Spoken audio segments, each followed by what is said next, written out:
Hello, welcome back. We continue to review the Understanding Construction Drawings textbook. This video is about Unit 31, and that is all about insulation and room finishing. So we'll take a look at a few important aspects here.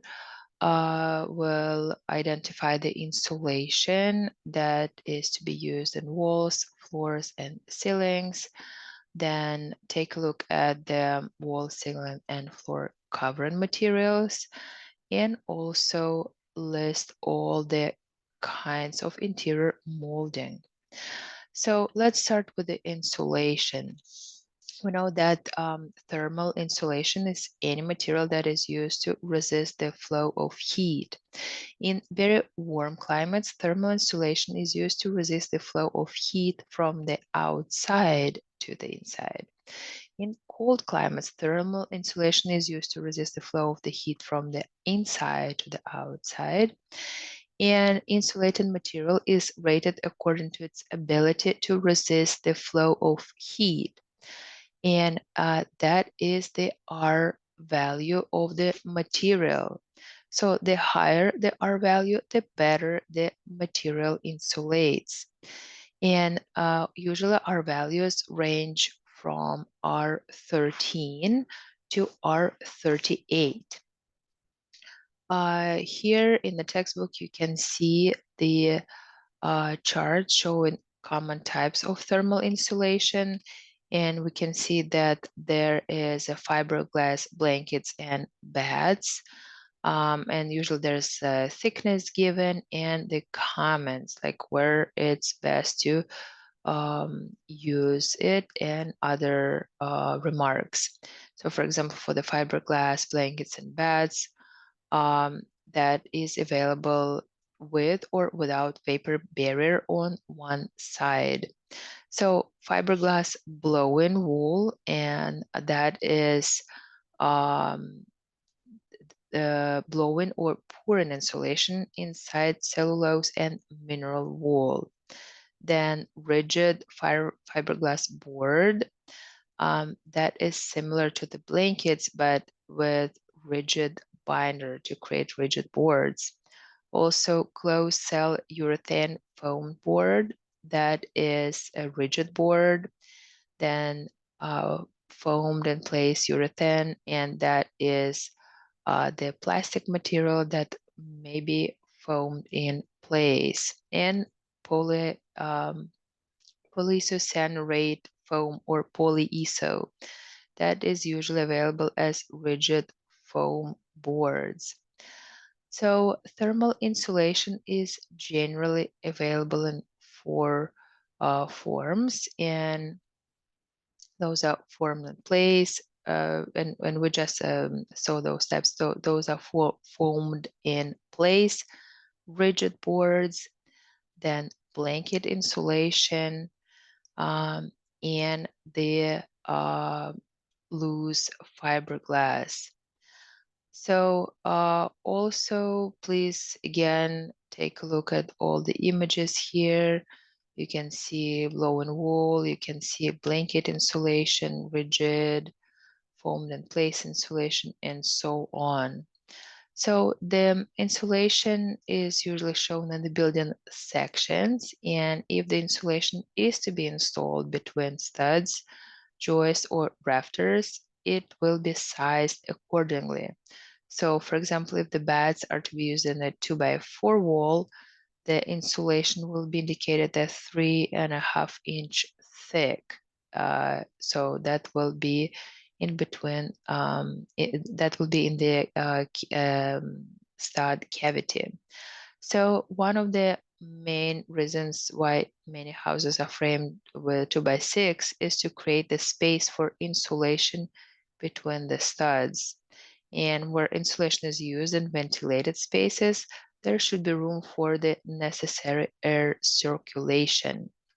And again, there are beautiful images here, so please refer back to the textbook. Where the insulation includes a vapor barrier, such as craft paper, foil, or polyethylene, the vapor barrier is installed on the heated or warm side of the wall. This prevents the moisture in the warm air from passing through the wall and condensing on the cold side of the wall.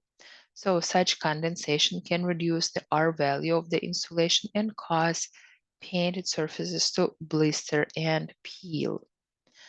So let us talk a little bit about wall and ceiling coverings. So the most widely used wall surface material is gypsum wallboard or gypboard. The most common thicknesses are 3/8 of an inch, half inch, and 5/8 of an inch.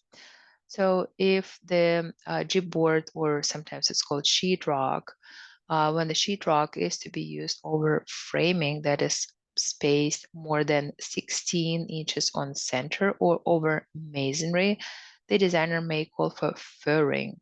So furring consists of narrow strips of wood, usually spaced at 16 or 12 inches on center, to which the wall covering is fastened.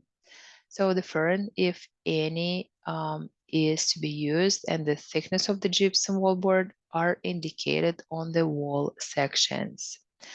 So, again, fern are horizontal parts of the wood, and they are attached to the stud frame, to the studs, to the framing.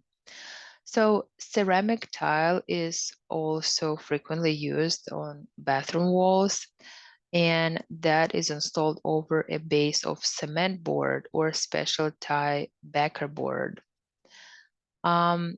Gypsum wallboard uh, also can be used for the suspended ceilings, and that can be supported by a lightweight metal framework, and the metal framework is suspended several inches below the ceiling framing on steel wires. So building sections or wall sections usually include a typical wall and ceiling. This is representative of what is planned for most of the walls and ceilings. However, there may be some exceptions, such as the bathrooms or kitchens, where mold and water resistant wallboard is required. So there'll be a different type. And again, you can see the room finishes and other details here in the textbook. Let's talk about the finished floors. So the list can be very long, so we will not list all of the materials that are available, and there are new materials coming to the market every day. Some of them stay, some of them go, but there are usually innovative materials and the combinations of materials which need to be tested before it will be widely accepted by the industry. So the finished floor covering is easily found in a schedule or room finishes, but the underlayment for each category is different. And that is the material that is used to prepare the subfloor to receive the finished floor. So architectural drafters differ in how they indicate what underlayment is to be used and how the finished floor is to be installed. Some do not include any underlayment on the drawings, but rely on the builder's knowledge of good construction practices. And to be honest, this is a dangerous practice. So the architect should be actually asked for clarification so the RFI can be sent. But for the most part, the architects and the drafters include the details and section of each area with different types of finished flooring. So the underlayment can be shown there as well. Let's move to our final subsection, that is interior molding. And we'll be done with the unit. So interior molding is used to decorate surfaces, protect the edges and corners of surfaces, and conceal joints or seams between surfaces. So molding can be made of wood, plastic, or metal, and that is available in many shapes and styles. So the shapes of commonly used wood molding have been standardized. And here again, you can see there is an image showing that. So most interior molding are used for interiors, and those are window casing, window stool, door casing, base, bottom of which is the bottom of wall, then cove, that is the top of wall, then chair rail, that's the middle of wall, trim around the fireplace mantel, and then trim around built-in cabinets. So those are some of the moldings that are available. And this wraps up our Unit 31. Thank you so much for watching. I will see you in Unit 32.